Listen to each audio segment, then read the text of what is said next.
Thanks for tuning in to Sports by Jared. If you like this episode, please remember to like and subscribe, hit the notifications, and tune in to the next block of content. I want to get into Vernon Carey from Duke. Obviously, he had a great freshman season. I think he was named National Freshman of the Year.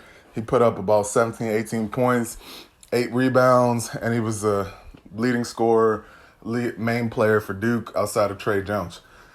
I think because of the way the change of the NBA, Vernon Carey is getting overlooked. I've seen some crazy mock drafts where they said that he might fall into the second round or go undrafted. That just is insane because a lot of teams can use a 6'10 guy who can hit the three, who can play down low, who has mid-range touch, back to the basket game. I think the biggest knock on him is people are afraid of how he's going to be able to translate into the NBA with his defense. I think a positive sign, encouraging sign from him was that he's lost about 40, 50 pounds in the offseason leading up to the NBA draft. That kind of work ethic and a prospect should stand out to any team. I think that lost weight will help him defend better than he did in college. I think in college and high school, he was more of a back-to-the-basket player. I think he'll be one of the guys that'll have a chance to be able to adapt to the pace and space NBA. I think he can have a chance to be an Al Horford type or maybe even possibly a better version of Al Horford. Al Horford was never a good of a scorer as Vernon Carey was, but Vernon Carey might not be as good on defense. While he might not be a shot blocker and everybody wants their 6'9", 6'10 guy to be a shot blocker, maybe with that lost weight, he'll be able to be more of a help on defense. But even if he never becomes a great defender, you can look at a guy like Montrezl Harrell and his ability to score buckets in the paint, be an undersized center, come off the bench, and dominate the second unit. I can see a lot of the same things happening for Vernon Carey. But like Montrezl Harrell was a second-round draft pick.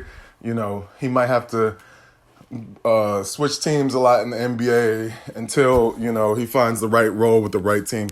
Because not every team is going to go with the pace and space. And some teams are going to be happy with a guy who can go in the block and give you 17, 18, maybe 20 points. But the thing that's really encouraging about Vernon Carey is his ability to shoot. I think in the NBA, he'll be more of a pick and pop threat than he was at Duke. Obviously, college basketball tends to highlight other skills in the NBA. But I think with the openness of the NBA and his ability to play in the block, as long as he can keep up and transition a little bit, I think he can still be a 15-point per game scorer at his very prime in the NBA. For as far as teams looking at him, I've heard that the Miami Heat are interested in Vernon Carey, which I wouldn't be surprised considering like Bam Adebayo is more of the modern center who goes out and is more of like a point forward playing center. I think Vernon Carey could be a nice contrast. I think a couple of guys might be coming off their book at center, so them getting another guy who can come in and get points when Jimmy Butler or Bam Adebayo's out could do them a lot of good. Other teams that could, look for Vernon Carey is, maybe the Spurs with their second round pick if he falls, because I think, the Spurs are one of the teams that don't really fall into the trap of playing the game like everybody else does.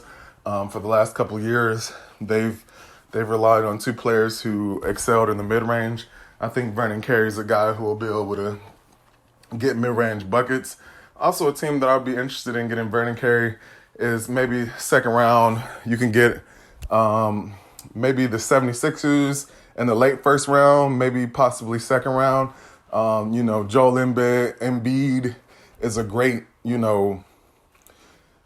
comparison to him as far as like being able to score in the post and being able to shoot the three. I think he doesn't have the ceiling of Joel Embiid and he's not there yet, but he does have the back up to the basket game that Embiid has. And I think he might be a little bit of a better shooter. So if you want somebody to step in and be able to give Embiid a little bit of a breather, that might be the guy.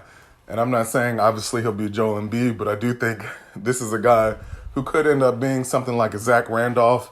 And I think teams are going to start to figure out that you don't beat the Warriors playing the Warriors style of basketball, especially seeing how the Lakers were able to be successful playing two bigs most of the season. I think a lot more teams are going to transition away from that run and gun basketball that doesn't work for everybody.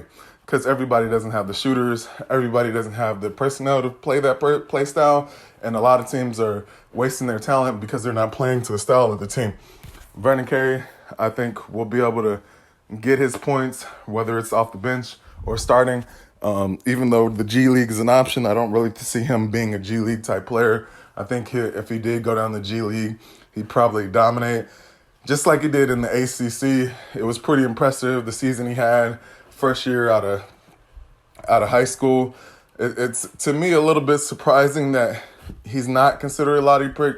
Considered a couple years ago, Wendell Carter was considered a lottery pick, and I don't really see much difference. Maybe Wendell Carter had a bigger wingspan, but I think that Vernon Carey compares favorably to Wendell Carter, but it's probably even a better scorer than Wendell. And with the lost weight, he might be even a little bit more athletic.